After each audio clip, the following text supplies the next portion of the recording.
Olá! O Brasil, que ainda não controla a pandemia, é também um Brasil com enormes desafios econômicos. Altas taxas de desemprego, aumento da pobreza e muitas incertezas. O JR Mundo convida hoje a economista espanhola Paloma Anos Casero, diretora do Banco Mundial para o Brasil, para falar sobre todas essas preocupações e também sobre possíveis ações para ajudar o país num momento tão crítico. Senhora Casero, muito obrigado por aceitar o nosso convite. Muito obrigada, André. É um prazer estar aqui com vocês hoje. Bom, o Brasil ainda está longe de controlar a pandemia. O Banco Mundial chegou a prever uma retomada do crescimento do país esse ano. Isso se mantém ou pode mudar, na opinião da senhora? Muito obrigada, André. Do nosso ponto de vista, vamos a começar por entender onde que chegou essa primeira projeção.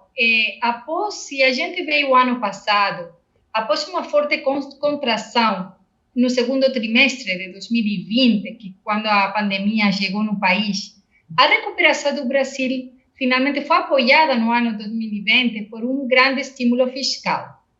Isso limitou o impacto negativo na economia a 4%. 4% do PIB foi a queda da economia no ano passado.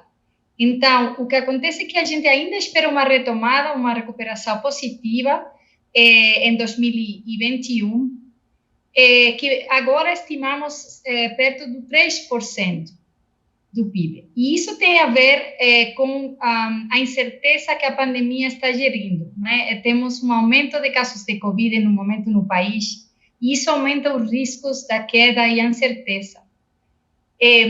Nós temos já nessa projeção, assumimos uma certa deceleração nesses primeiros trimestres por conta desta pandemia, mas assumimos que vai ter uma vacinação de massa daqui para o fim do ano. Então, se por acaso a pandemia continuar, se por acaso o programa de vacinação demorar mais, é claro que isso coloca as nossas projeções, coloca um risco adicional nas nossas projeções e temos que estar avaliando como a situação evolui. Para nós, o que é importante é ir olhando como se controla essa pandemia, olhando como vai o programa de vacinas e, sobretudo, olhando, como você falou, a recuperação gradual desse emprego, de consumo dos hogares, especialmente no setor serviços, conforme o país vai atingindo esses níveis maiores de imunização. De qualquer forma, na prática, a gente vê um aumento dos índices de pobreza. O Brasil perde muito do que havia conquistado? Na verdade, a taxa de pobreza diminuiu significativamente no ano 2020. Ela, com nossos estimados, que estamos com uma linha de pobreza de 5,5 dólares por dia, ela caiu significativamente até 10%, em grande medida devido a esse rápido e grande estímulo fiscal e apoio social, não é? Com o auxílio emergencial, não?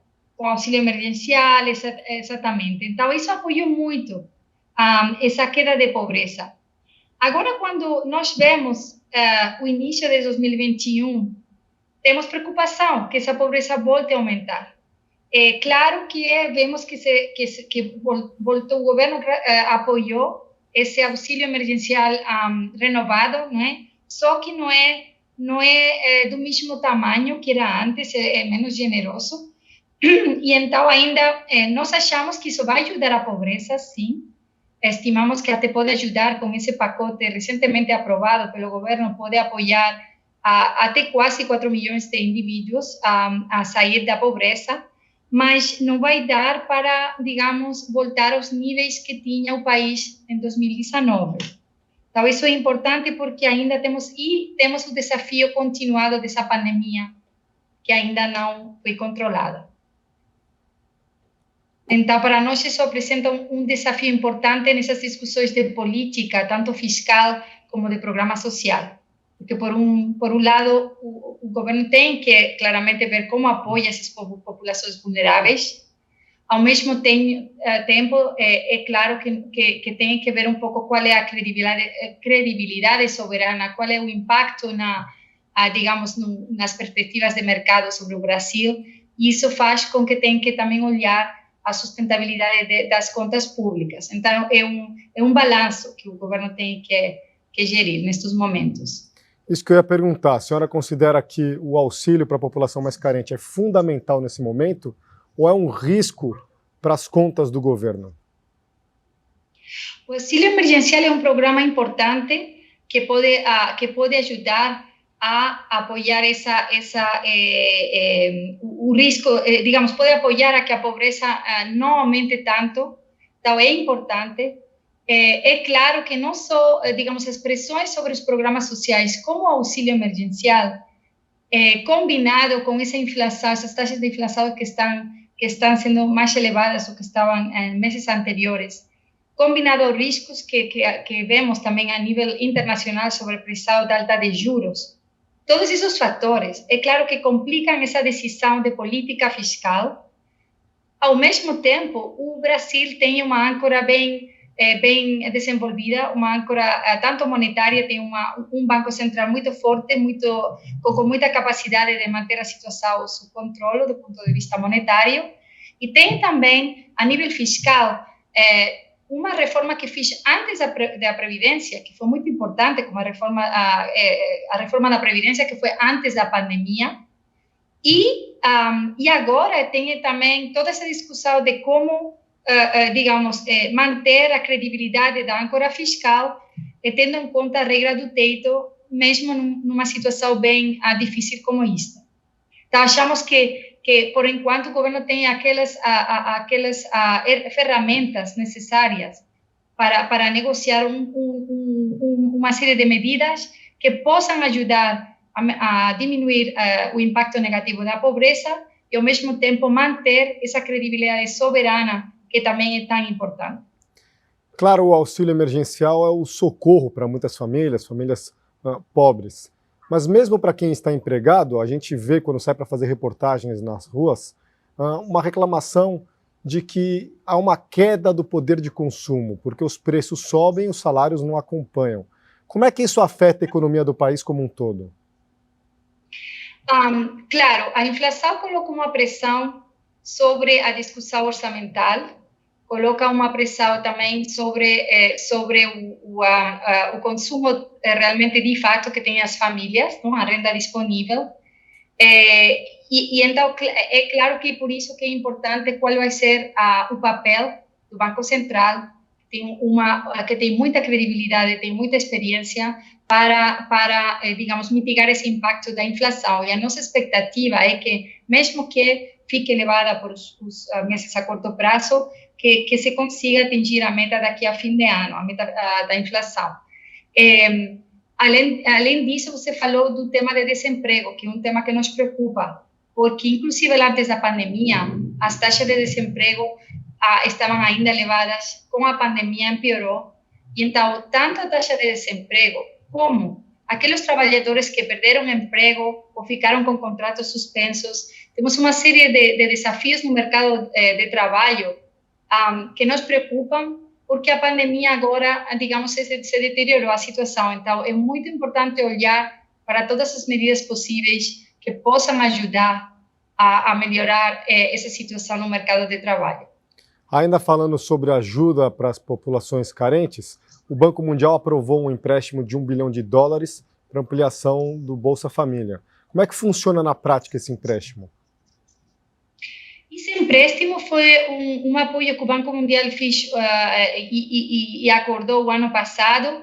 Estamos em um processo bastante avançado, já o Senado brasileiro aprovou esse empréstimo, estamos esperando a assinatura nos próximos dias. E na prática funciona como desembolsos que chegam ao Tesouro Nacional, de aí vão para o Ministério de Cidadania, que o Ministério é a entidade que consiga digamos, fazer os desembolsos às famílias mais necessitadas. São esses desembolsos para o programa de Bolsa Família que possam ajudar nessa situação tão difícil. Então, para nós é importante esclarecer que esse empréstimo estimava umas 3 milhões de indivíduos pobres que, graças a esses desembolsos, sairiam da pobreza. Então, isso é importante mencionar, porque, pelo menos, melhora a situação da pobreza. E claramente estamos olhando com atenção quais são os desenvolvimentos da pandemia atualmente, porque pode ser que acabe com mais número de pessoas afetadas do que tínhamos estimado no ano passado. E estamos prontos, claramente, a apoiar caso que fosse necessário. Qual que é o tamanho do desafio para a senhora, profissional e pessoal, ao assumir o cargo de diretora do Banco Mundial para o Brasil, que é um país tão importante para a economia mundial e, ao mesmo tempo, tão complexo? Muito obrigada. Eu acho que, primeiro, é um privilégio, porque é uma economia, como você falou, muito importante, sistemicamente importante para a economia da região e para o mundo inteiro. É uma oportunidade porque o Brasil representa, primeiro que não é um Brasil, há muitos Brasílios. Então, é um privilégio trabalhar para um país com uma diversidade cultural tão grande como o Brasil. É também um desafio profissional e pessoal. Eu sou mãe, para além de ser diretora do Banco Mundial, também sou mãe de uma criança de 5 anos, e estou, como muitos pais e mães, tratando de gerir a pandemia cada dia, com os compromissos profissionais e os compromissos pessoais, claramente em casa, e com esses desafios que a pandemia traz. Eu acho que, efetivamente, é um desafio, é uma oportunidade também para refletir muito, para tratar de ver quais são as fontes de resiliência, tanto pessoal como profissional, como também pensar conjuntamente com os parceiros aqui no Brasil, com o governo e as diferentes entidades que trabalhamos, como podemos apoiar a que o país consiga sair desta situação tão difícil. Tá todo mundo nesse desafio de cuidar das crianças no meio da pandemia, viu? Agora, eu queria entender quais projetos o Banco Mundial pode financiar para ajudar na economia do país. Temos projetos a nível, digamos, de apoio ao governo federal, como já falei, aqueles projetos que apoiam a programas-chave nacionais para populações mais vulneráveis. Temos também projetos que apoiam a estados e a prefeituras a tratar de apoiar um pouco essa resposta à crise, tanto com projetos que apoiam a reforma do setor saúde, de educação e de proteção social, mas também temos projetos que apoiam a todo, digamos, o impacto que isso pode também ter na retomada, uma retomada resiliente. O país tem muitos, também exposto a muitos riscos climáticos. Trabalhamos muito nessa área de apoiar as entidades subnacionais a combater esses riscos climáticos, inundações e demais desafios. Também apoiamos muito as entidades que trabalham na Amazônia, porque é um tema também muito importante, não só a parte social e a parte, digamos, de sustentabilidade fiscal, mas muito importante também essa digamos, proteção da floresta e esse o apoio ao desenvolvimento econômico e social das populações que moram também nessas áreas. Então, é um pouquinho essa parte, a parte econômica e fiscal, a parte social e a parte, digamos, de apoio à infraestrutura-chave e desenvolvimento também verde, se você quiser. Senhora Caseiro, qual a preocupação da senhora com essa geração de crianças, adolescentes e jovens que, em plena pandemia, perde muito ao deixar de ter aulas presenciais nas escolas e nas universidades? Claro, isso é um tema que me preocupa, porque, como você falou, temos o tema, a investimento em educação e em saúde era muito importante antes da pandemia, imagine agora no meio da pandemia. Nós temos elogiado a melhoria nos resultados, tanto de educação e de saúde de criança antes da pandemia. E até nós temos um índice de capital humano que trata de medir um pouco estes investimentos e esses impactos nas crianças, e iba apresentando, de fato, uma trajetória ascendente até 2019. No entanto, esta crise está afetando diretamente esses resultados. Então, efetivamente, estamos preocupados pelo impacto negativo no aprendizagem das crianças, fechamento de escola, perda de aprendizagem, claramente isso combinado com essa própria crise da saúde. Então, é mais importante do que nunca, pelo menos olhar a essas famílias com dificuldades e programas que possam ajudar não só a renda das famílias vulneráveis, mas também a proteger a aprendizagem de crianças é crítico. E isso é porque, senão, vamos a viver não só uma pobreza econômica, mas uma pobreza de aprendizagem, que vai ter consequências nas gerações futuras e na produtividade do país. Eu cheguei a ler numa entrevista anterior da senhora a opinião de que as crianças do Brasil, quando crescem, chegam com um pouco mais de metade do potencial delas para o mercado de trabalho. Como é que é isso? Bom, primeiro comecemos por digamos, um nível de educação, não é, que é chave também para esse potencial produtivo. Então, se nós temos uma medida de aprendizagem que é sobre a qualidade das crianças, da leitura das crianças, vemos que as crianças de 10 anos, quase a metade das crianças de 10 anos aqui no Brasil, não conseguem entender um texto simples. Isso tem uma implicância enorme, porque a leitura está muito correlacionada com o potencial produtivo, com os empregos de qualidade. Então, isso já coloca as crianças brasileiras numa posição de desvantagem, né? De um desafio adicional. Então, o que nós temos estudado é isso que você se referiu ao potencial produtivo das crianças. Nós temos estudado que as crianças que foram nascidas em 2019, se projetamos o nível de educação que tem nesse momento, até que chegam a ter a idade produtiva, a idade de entrar no mercado laboral, só atingiriam a metade do potencial produtivo.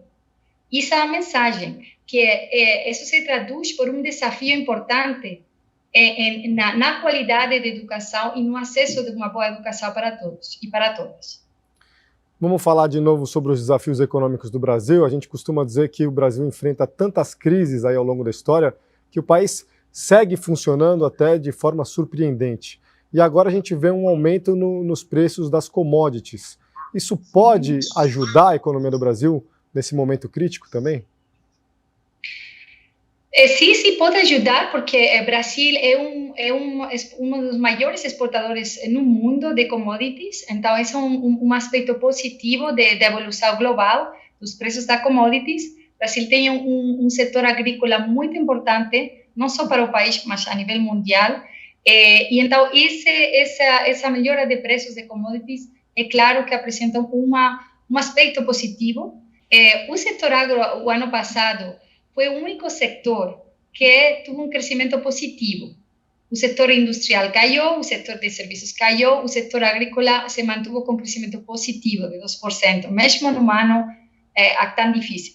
Então, primeiro apoia a retomada econômica brasileira, então esses preços de commodities podem ajudar ao setor. É claro que também apresentam outros desafios, porque você tem que ver como se gera, sobretudo, o impacto que pode ter sobre incentivos a diferentes empresas que têm que se posicionar tanto numa retomada econômica sustentável, mas também uma agenda verde que ajude também a preservar os ativos naturais do país. Então, tem que se considerar os dois aspectos, digamos, o impacto sobre o preço e a exportação, que é uma boa notícia, mas também as tecnologias que se usam para aumentar a produtividade desse setor agrícola. Agora, falando sobre o cenário global, o Banco Mundial prevê um aumento do PIB global de até 4% agora em 2021. Isso é o suficiente ou ainda é pouco depois de toda a queda do ano passado? Na verdade, primeiro que estamos ainda em um cenário incerto a nível mundial, não só a nível de Brasil. Então, sim, essa última estimativa, temos mais ou menos 4% desse retomada global. O desafio é que não, você tem razão, é um desafio, não vamos a conseguir, vai demorar pelo menos uma década em recuperar os níveis que a gente tinha em 2019, isso a nível mundial. A nível de Brasil, temos também um desafio que eu queria mencionar, sobre a renda per capita, que é o índice que mide um pouco o bem-estar das famílias. E a renda per capita no Brasil vem caindo desde 2014, inclusive antes da pandemia. Com a pandemia, o que a gente vê é que vai demorar mais de uma década a poder voltar a uns níveis de renda per capita de 2013. Então, isso coloca um desafio a nível nacional, coloca um desafio a nível mundial, onde que também essa retomada econômica vai demorar. Então, temos que, digamos, fazer tudo que podamos para apoiar uma agenda de reforma que, pelo menos, acelere essa retomada para evitar uma década perdida no sentido de os desafios que isso apresentaria, não? Em queda de renda per capita. Agora, quando a pandemia for de fato controlada, a gente espera que isso aconteça no médio prazo, não tão longe desse momento, a senhora espera tempos de euforia e uma explosão do consumo? Depois da pandemia? Sim. Depois da pandemia, é claro que vamos a ver essa retomada tanto a nível nacional como a nível mundial.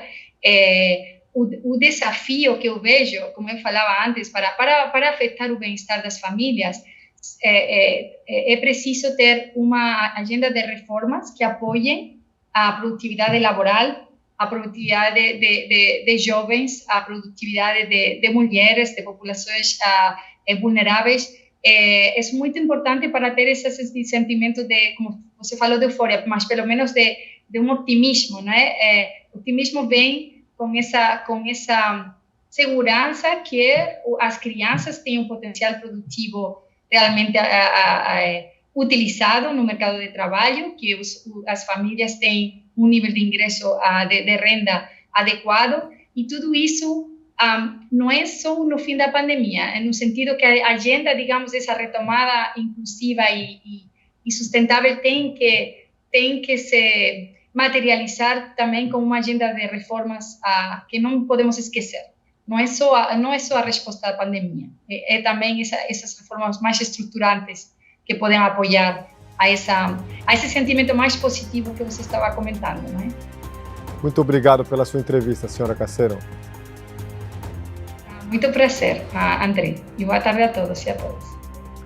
O JR Mundo fica por aqui. A gente volta na semana que vem com mais uma entrevista especial. Lembrando que o programa vai ao ar todas as quintas-feiras às 7h30 na Record News. E você também pode ver e rever o JR Mundo nas plataformas digitais da Record TV. Obrigado a você que nos acompanha.